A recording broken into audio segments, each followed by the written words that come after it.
Okay, in this video we're going to do a little field gear. It's going to be your rifle. This is your primary arm, your primary way to defend yourself and put some hurt on the enemy. Now the primary purpose of this video is I want to point out some features that you really should look for or think about.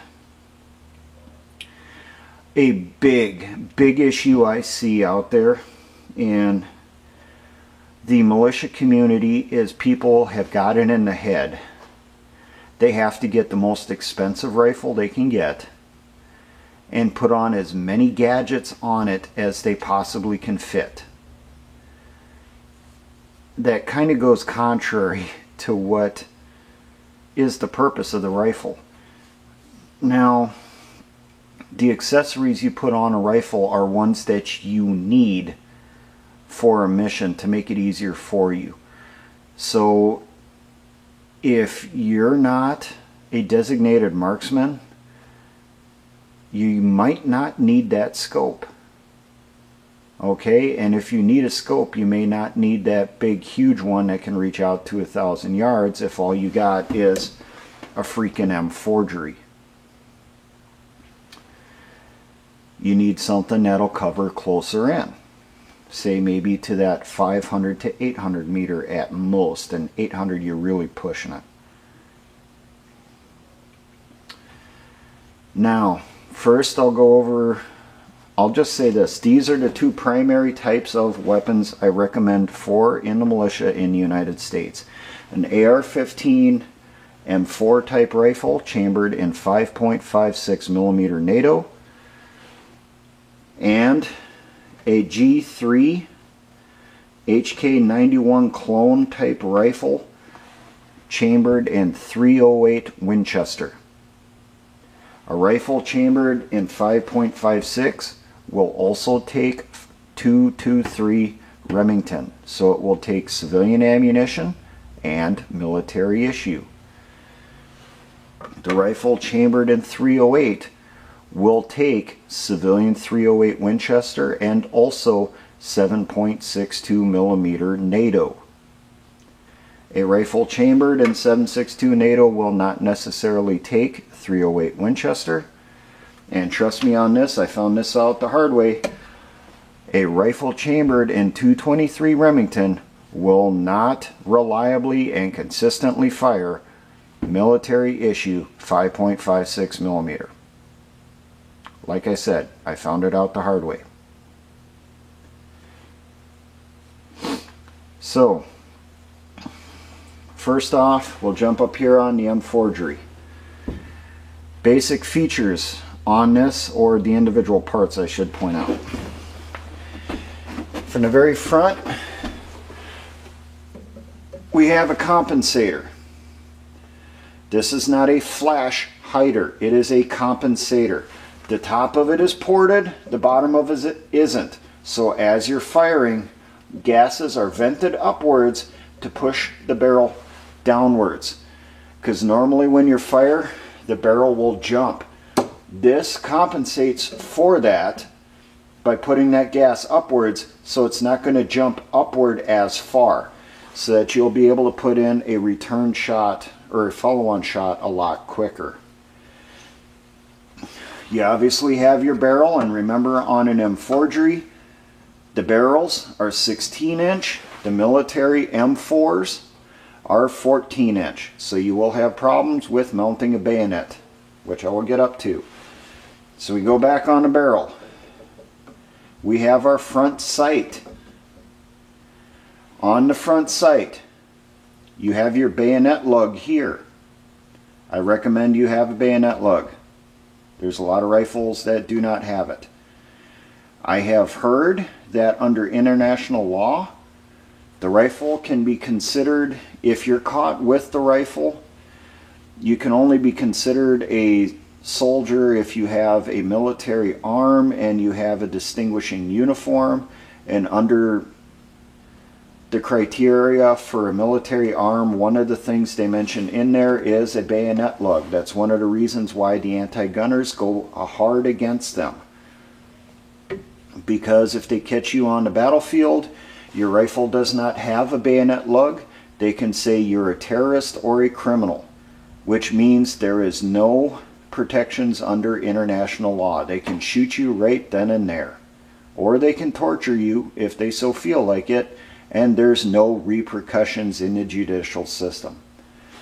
We have here our front sling swivel, and then on the top here between the two dog ears you have your front sight post. Traveling back, we have our hand guards. Now they do make quad rail system for putting on here. Only use what you need to for accessories on that quad rail, and then the areas that you do not have an accessory, get one of those covers on here so you're not going to hurt your hands. Highly recommend that. One of those military experience things. And one thing I'll point out, if you got an M4, you don't need a damn freaking foregrip on the damn thing. It ain't that heavy. And it ain't that long. Those foregrips were designed for, like on the M16A4 where we had a 20-inch barrel. You don't need it on a freaking M4. It's unnecessary. Leave it off.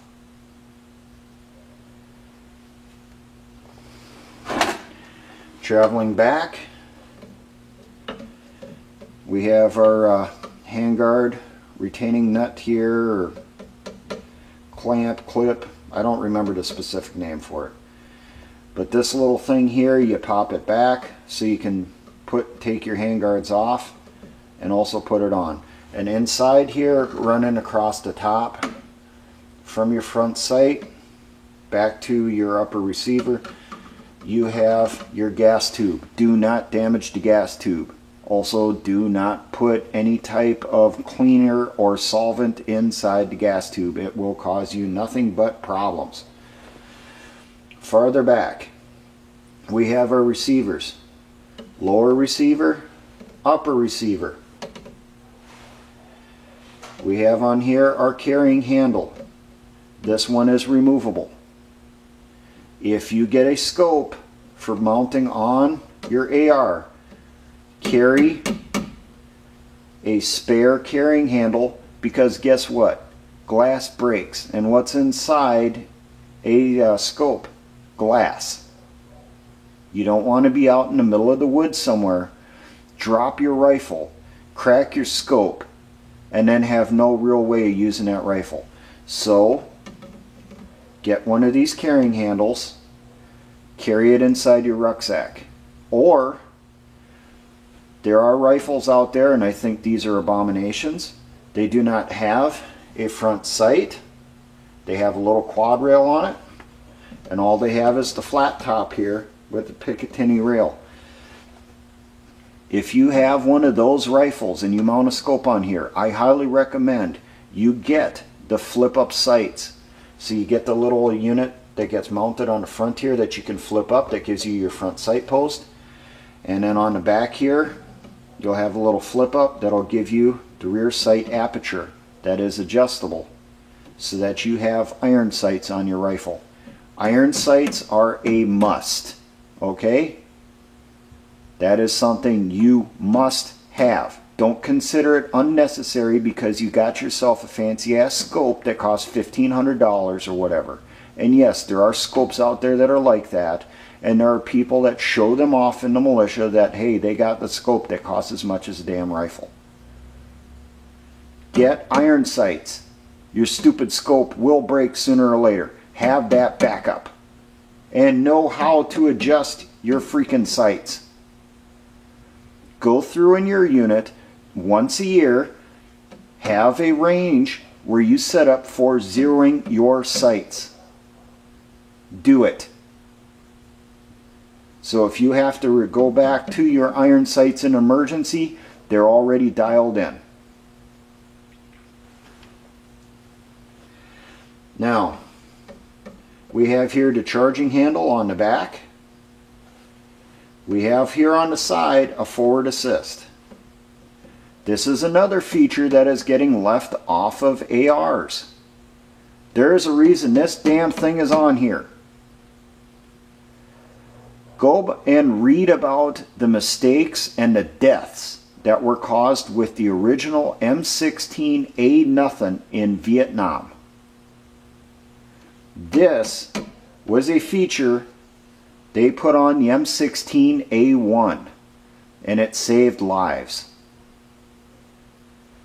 Now, those of you that remember this far back, when I did the video on looking for a different militia, I mentioned the firearms instructor. I had issues with him in the last unit. I would highly doubt he even knew what the hell this was. Because I gave a class on one day on how to do sports on an AR-15 because we were operating in dusty, dirty conditions. He pretty much stood off in the side, scoffed, and laughed at me when I was explaining what this was for. When your weapon gets dirty, the bolt gets dirty, and the tolerances inside here are really, really close.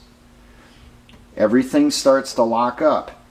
When you're in combat, your bolt is not in battery. Nail this with your palm a few times to push that bolt all the way forward so that you can fire your round. That's why it's on there. This is a must have. Along with that, dust cover. They're leaving these off of a lot of ARs now also. This thing keeps dirt and crud from getting in there on the side of your bolt, which will cause it to jam up as it gets dirty. This is also a must. So you got 3 features here. When you're looking for an AR, you must have. You must have iron sights, or you get the items for it to put on your rifle. You must have a forward assist. You must have a dust cover. These are not unnecessary items. These are mandatory items. Must have for your weapon to function properly in the field. Now, we have our lower receiver here, our trigger, fire selector, which is on the other side, magazine release, our pistol grip. Going back, we have on this one a collapsible buttstock.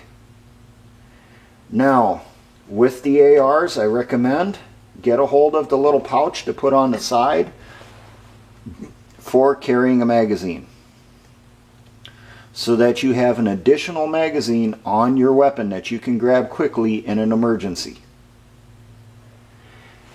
On the bottom of your buttstock, you have your rear swing swivel, which is kind of a misnomer because it doesn't actually swivel. Now, down here, one person caught this. This particular rifle that you see here is a Century Arms C308. Now, I'm sure as soon as I mention that, some people are saying, oh my God, you got a new garbage rod. These are pretty good rifles. Okay, these are half the price of a PTR 91 and probably a third of a price or a fourth of the price of an actual HK 91. I like this rifle. It's pretty sturdy. There are some things I did change out and a few modifications I do want to do in the future. But they're damn cheap and they work. They work well. It has a nice flat trajectory for me. I've been able to get some pretty good hits on some pretty good distances. Just aiming directly at the target, not adjusting for elevation or windage or anything. Now, with this particular rifle, I changed out the black handguards and I put on surplus West German Army green ones. That was primarily a cosmetic thing. When I did that, I also had to go through, change out the buffer and stuff in back. But I was able to get everything thrown together. So this is kind of a Franken rifle. I have Spanish Set-Me parts in here, and I have German G3 parts in here. But it is still just the 2-position selector with semi-auto and safe. So now this particular rifle does have the rail mount on it that you can put on a scope, where I do not believe the PTR 91 does. A big issue that I have with this is the rear sight on this. It is not tight enough, so the little sight on here keeps moving on me, changing positions. So that's one thing I do want to change. I want to get this removed by a gunsmith and then replace it with probably a German G3 rear barrel sight or some equivalent back here. This rifle is a very good one. If you're looking for an MBR, or main battle rifle, this is a good option. Now I'm sure some people are saying that no one carries the G3 anymore. Everyone's gone to the lighter rifles like the G36, which is what the German Army replaced this with. Or they're carrying an AK, or they're carrying a, you know, an AR variant. A lot of armies still carry G3s. And if there's ever a war here in the United States and they bring in foreign troops, you can guarantee quite a few of them are going to be carrying these bad boys, the military version of it. There's still a lot of parts out on the market, military surplus parts for the G3. So you get this rifle and you can get a lot of cheap parts to go with it, and I recommend you do. Now, the bayonet lug on this is on top of the barrel.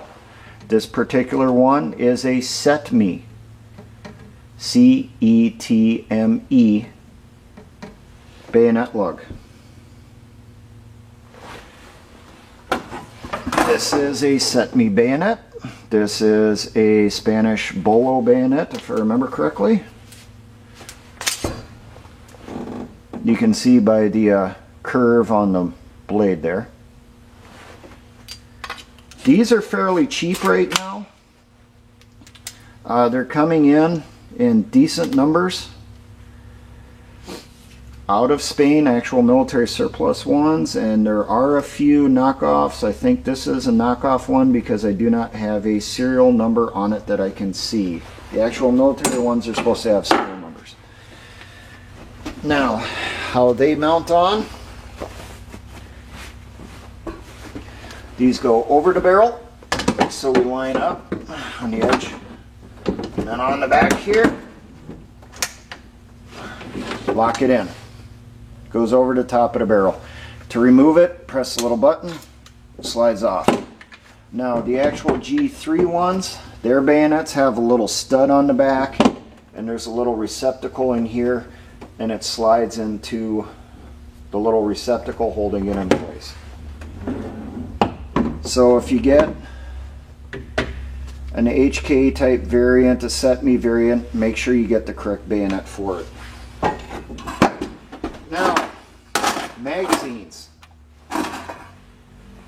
Everyone loves to get the steel magazines for these G3 clones.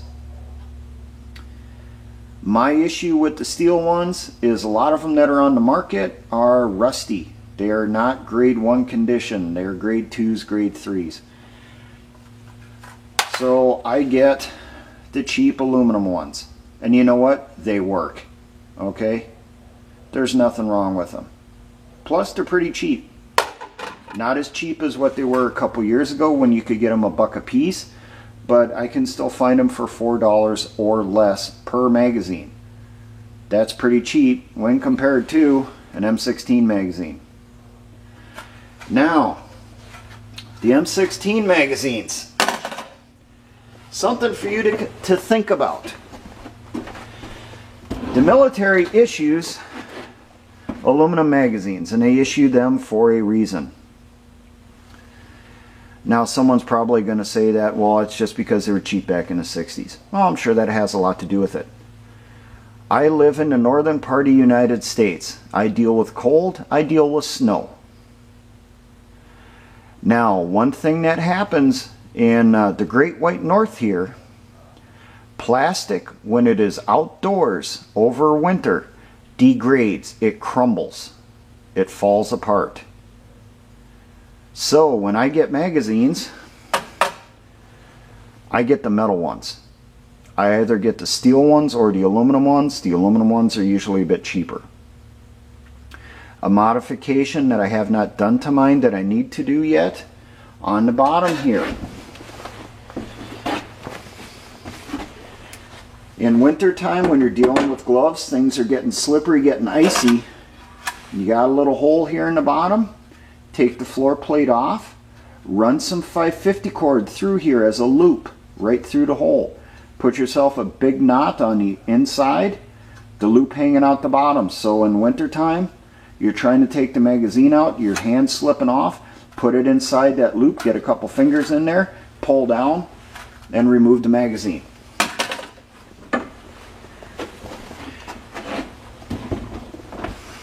P-mags are made out of plastic. Being in the Great White North, you're outdoors. You're going to be outdoors 24 hours for the entire winter doing combat operations. What's going to happen to that plastic? It will degrade, it will fall apart.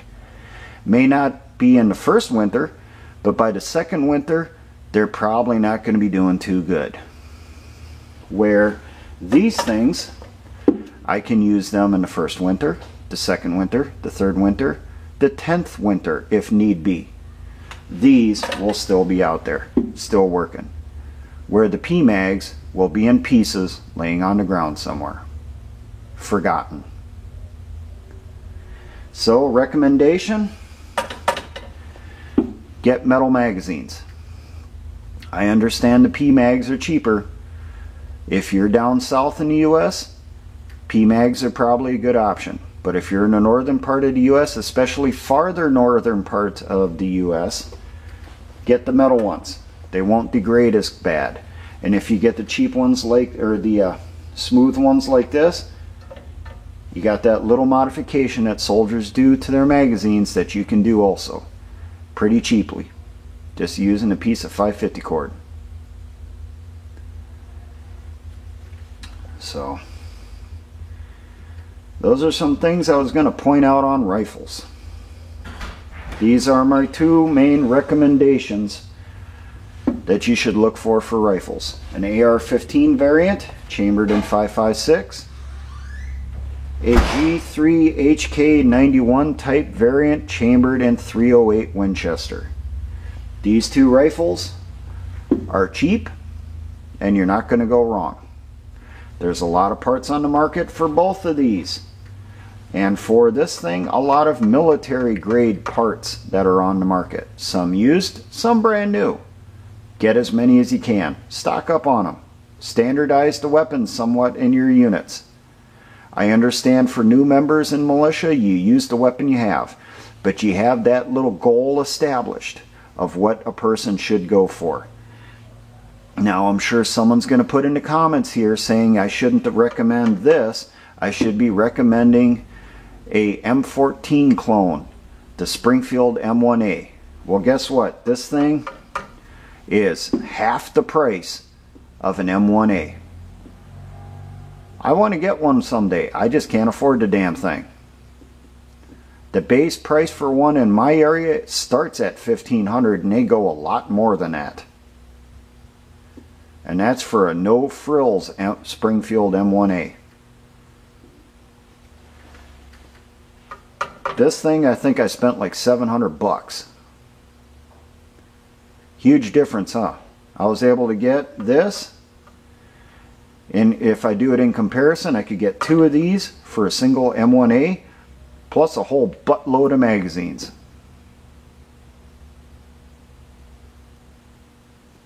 These are good rifles. They're reliable rifles. Even Mr. Century Arms C308 here has proven to be a pretty good rifle when I've messed around with it out in the woods. Is it perfect? No. Is it the cutest date to the prom? No.